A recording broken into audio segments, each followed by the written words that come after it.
Hello and welcome to today's episode of Social Footprint. I'm Jasny and today I'm joined with Matthew Adam, founder of We Are Group, and we'll be discussing UK welfare. Welfare in the UK is encompassing of health, education, benefits, work, but for the sake of this conversation, what would you define welfare as, Matthew? Yeah, it's a huge area. It's quite a complex area as well, so it's not always easy to define. I think a lot of people, when they hear terms like the welfare state, think a lot about organisations like DWP at the government, the benefit system that supports people in need and to help people get back into work. That's definitely a huge part of it. I think our definition of welfare is quite broad. It's essentially all the community services that go on across the regions of the UK that support people in need. That may be someone who is needing to get a job. It may be someone who needs information, advice and guidance on things like support with money, help with their debts, pensions and so forth. It could also be a skills and education issue, as you say. So digital inclusion, financial inclusion, improving people's skills with how they work with digital, how they work with their money. And it can also include health. So healthcare, social care, which of course is a huge area on its own right as well. Great. So can you just talk about kind of UK welfare in its current state and the challenges it's faced with at the moment? Sure. So I think the welfare sector is a very large and fairly misunderstood space. In terms of size, it's probably one of the most important sectors in the UK. It represents about a third of UK GDP, over £300 billion of spend. Obviously, that includes things like the complete benefit system and payments to people in need, employability and so forth. So it's a huge part of the sector. It's one that I feel quite passionately about is fairly forgotten at the same time, being such a oversized sector in the UK. What I mean by that is a lot of other sectors get a lot of attention, both investment, skills, education, things like financial technology, healthcare and things like that. But the feeling at We Are Group is that welfare is kind of left behind slightly and forgotten in terms of talent and investment. And it's something that we think is very disruptable as well. So there's lots of different pain points that we see in welfare programs at the moment. And we believe at We Are Group that there are ways and solutions and services that can help the welfare state. And we're passionate about bringing some of those things to market. Okay, that's really interesting actually to hear We Are Group's involvement in that. So in terms of one of the biggest challenges that I've heard you mention before is the kind of fragmentation across welfare. Can you explain a little bit more about that challenge? Sure. So we've been doing, I guess, research over the last 2 to 3 years based on a lot of people we meet across the UK, councils, housing associations, central government, charities, corporates, and there are a number of different pain points that we come across, but one of the biggest ones seems to be this fragmentation issue. By that we mean essentially that there are hundreds of thousands of very powerful, impactful programs going on all across the welfare state. So this could be digital skills programs, debt advice, mental health support, employability, so many different things. But what we don't see is anyone or anything joining it all together. Okay. So you have this collection of huge, disparate entities, charities, organisations doing amazing work, but very sporadic, very fragmented, and not really joined together. It's almost as if everyone is doing things separately in silos. Okay, that's really interesting. So in terms of that fragmentation, and the siloed effect, so what impact does that have on perhaps organisations as well as kind of the general population then who are really in need of welfare?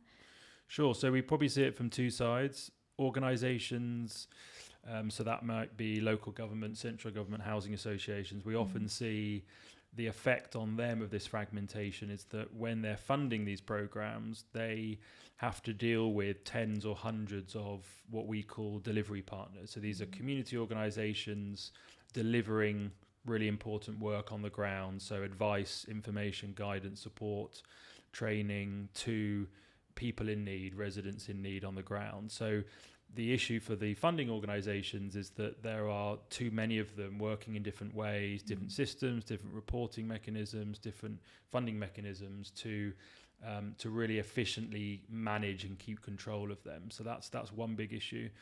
The second part of your question, I guess, is around the users, the learners, the individual residents. We find from our research that the biggest pain point for them is that they're often pushed from pillar to post. So they, people, we all lead difficult, complex lives with lots of different things going on. It's never a sort of, one size fits all. And a lot of the programs we've looked at and researched, and some that we've run ourselves when we've taken them over, we've seen quite surprisingly, really, that a lot of people in need that support, when they present that need by calling a council phone number or presenting themselves at a local charity organisation, they are not always helped as quickly and efficiently as we think they could be. So what I mean by push from pillar to post is they may be given another phone number.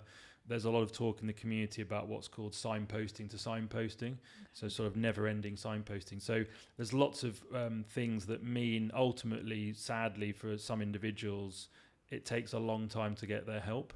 And we're big believers that you can put in certain solutions to mean that they can be helped quicker.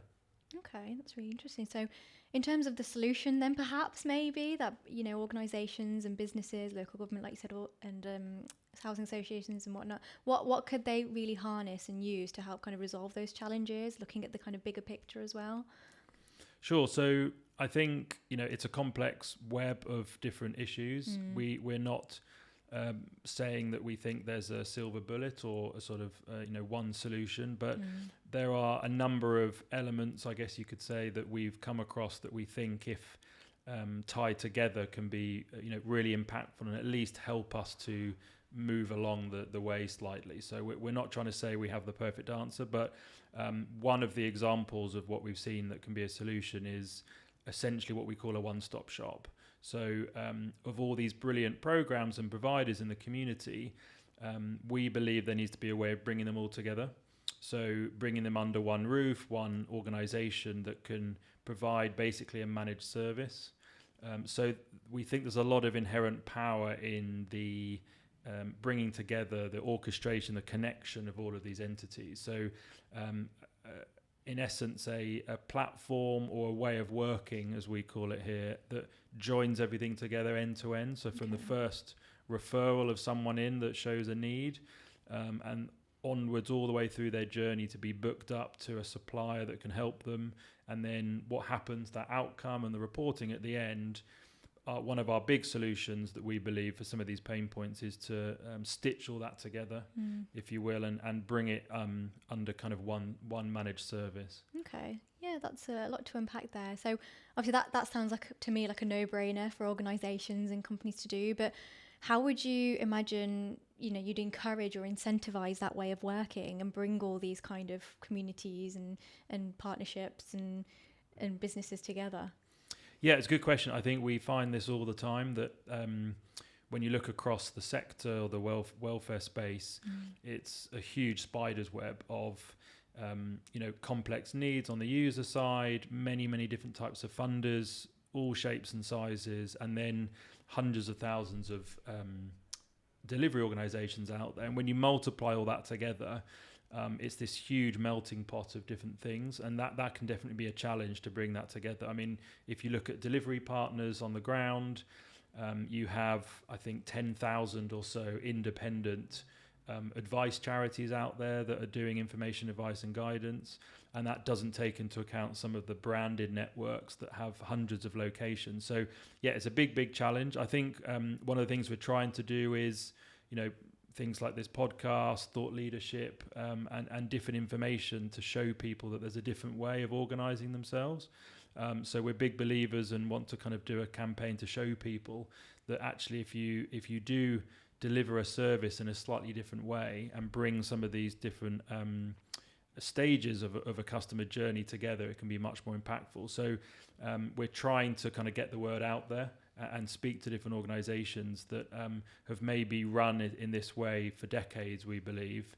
But by joining things up, we can show that services can be delivered more cheaply, you can help more people, and you can help them quicker and faster, and it's more impactful ultimately for that organisation and that person's life.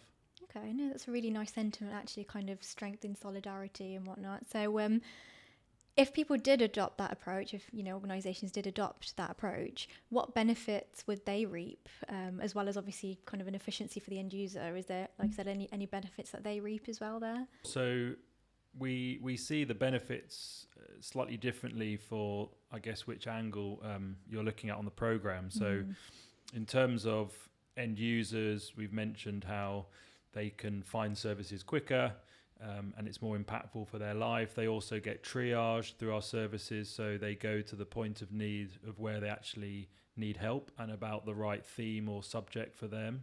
And again, we find in a lot of programs there isn't always that upfront triage that can route people down the right path. But in terms of organizations or the funders of these programs, we see from some of the solutions, if they adopt a model like this, that there's also quite powerful benefits for them as well. So that would include things like, budgets are quite tight at the moment for some of these public sector organizations. We've seen programs that adopt this model where they can actually help more people per year for less cost. So similar to a sort of spend to save type program, you invest in either digital transformation or kind of welfare transformation, as we're talking about here, doing things in a different way, organizing things in a different way in terms of the service model. We can see for funding, organizations can be really impactful, so they can help more people for less cost per year. We also see some of the benefits around the efficiency of the program.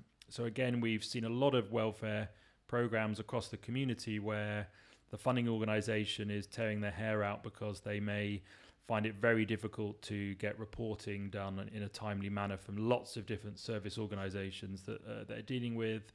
And just the very nature of dealing with so many organizations as well can be very tricky and difficult for those organizations, compared to this model, which we're suggesting allows them to have a one-stop shop approach. You deal with one organization, and that organization then deals with the supply chain.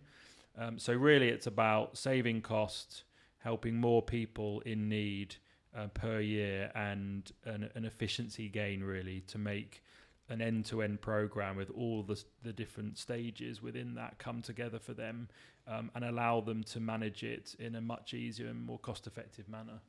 Okay, yeah, I think the cost-effective element and the kind of spend to save, as you termed it there, is really quite apt. I mean, looking at, like regional government, local authorities at the moment, they are, really tight for budgets. They're not getting the funding they need. So I think, like you said, new service delivery or, innovative models are needed now more than ever to help reach those people who really need welfare and welfare services. So yeah, thank you, Matthew. It's been great to talk to you today about UK welfare. Some really great insights. Yeah, and hopefully, this vision and these approaches will turn into reality. Thanks very much. Thank you. We're big believers in the model, and we want to try and make sure that enough organisations get to see how to do things differently. So thanks for having me.